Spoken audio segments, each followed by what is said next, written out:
Eu resolvi falar hoje sobre burnout porque nos últimos 3 meses, 2 meses, eu recebi muita gente com problemas de burnout. E isso, confesso que me deixou meio assustada.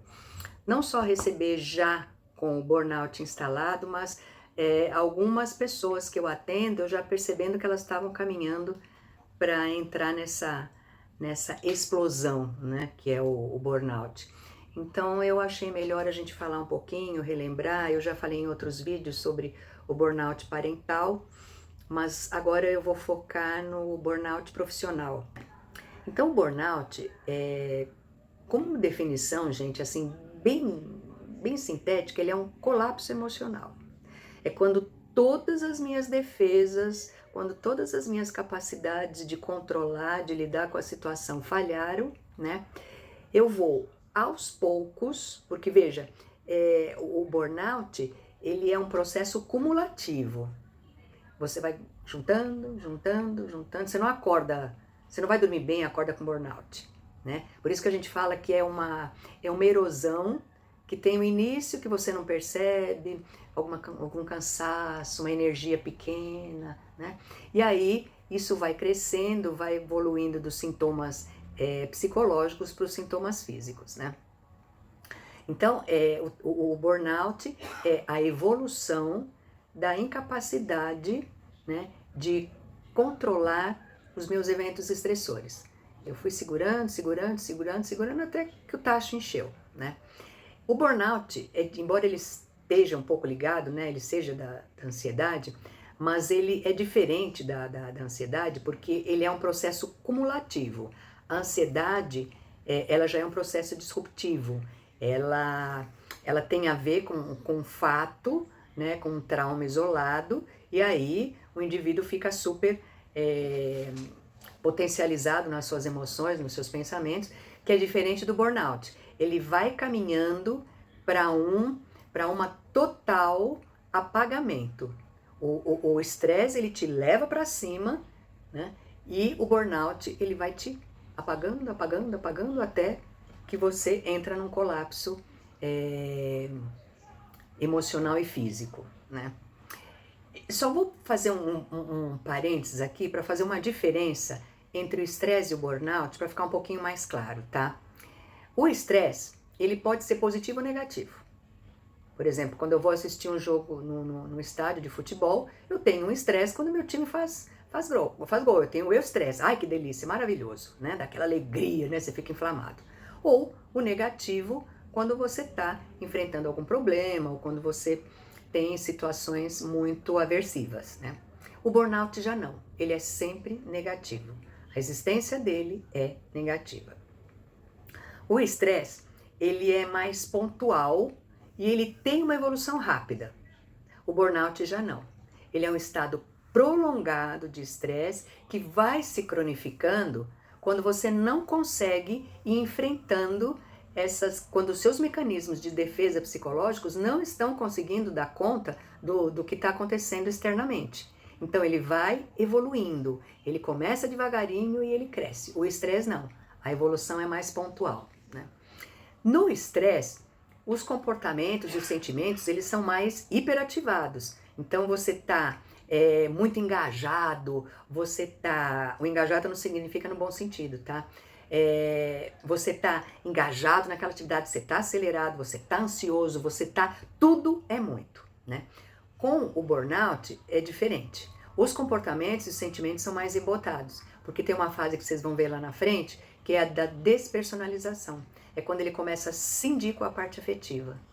E ele começa a não ter mais sentimento por nada, tá? Então, o estresse é um hiperengajamento e o burnout é uma total falta de engajamento, né? O estresse, ele traz muita ansiedade consigo. O burnout, ele vai trazendo a despersonalização, a indiferença e a desesperança. São sentimentos muito comuns. Então, quando a gente fala no burnout, eu não queria dizer fases, mas fases, né?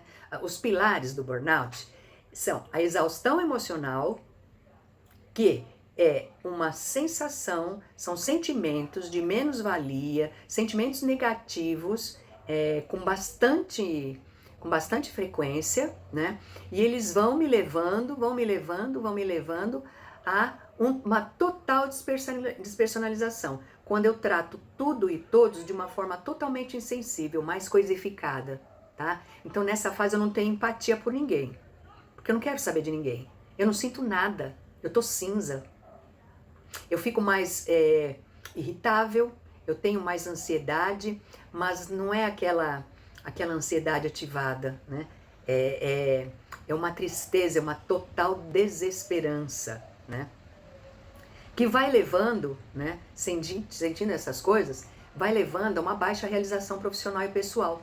Então a pessoa começa a se avaliar de uma forma muito diferente, muito rígida, ela começa a se sentir incapaz, inadequada, e isso, a evolução disso pode levar a uma depressão. Então os pilares que a gente tem é a exaustão emocional, a despersonalização e a baixa realização profissional, tá? Branca, quais são os sintomas? Então, são muitos os sintomas. Não necessariamente, é o que eu sempre falo, cada um é cada um, né? A síndrome é a mesma, mas para cada organismo ela se apresenta de uma forma diferente, tá? Então, os sintomas, né? É uma sensação de incapacidade, mas é assim, aquela sensação, gente, que você não convence ninguém, não convence a pessoa de que ela que ela é produtiva, que ela fez a faculdade, que ela é uma pessoa inteligente. Não há quem convença a pessoa, né? É uma fadiga extrema, tá sempre cansado, dorme, trabalha a semana toda e no fim de semana dorme todos os dias e quando acorda cansado ainda, né? Então não é um cansaço, é uma fadiga. Alienação, quando começa a se afastar de tudo e de todos, não tem mais atenção para nada. Total insensibilidade, não ama nem odeia, tá morno, ele não quer saber de ninguém. Existe uma baixa produtividade no trabalho, a atenção e concentração elas ficam bastante alteradas, aumentando a incidência de erros, né? Há uma baixa tolerância a frustração, a dar coisas erradas, levando a uma irritabilidade, principalmente se você tem pessoas sobre o seu guarda-chuva, você começa a desenvolver, como você está inafetivo, você está totalmente sem empatia, você tem uma baixa tolerância para o erro, né? E começa a ficar muito irritado com isso. Você se apega num comportamento rígido, nas rotinas, inflexível, né? Porque essa é uma forma de você se afastar de subordinados, de clientes, enfim, entrando nesse comportamento rígido, nessa rotina, nessa hierarquia, né? Distanciamento afetivo das pessoas, não só dos colegas de trabalho, mas de todo mundo que o cerca, né? Sempre lembrando, gente, que esse distanciamento afetivo que a pessoa está levantando é uma defesa psicológica. É porque ela está sentindo que ela está caminhando para um colapso, então ela está se fechando para o mundo como uma forma de se preservar, tá? Então agora a gente vai dar uma paradinha para não ficar muito cansativo. Pensem se vocês já passaram por isso, se vocês já sentiram isso, se vocês têm colegas que passaram por isso, né? E reflitam. Dá um likezinho aqui, porque quanto mais as pessoas colocam like aqui no YouTube, o YouTube entende que é um conteúdo interessante e ele acaba veiculando mais, né?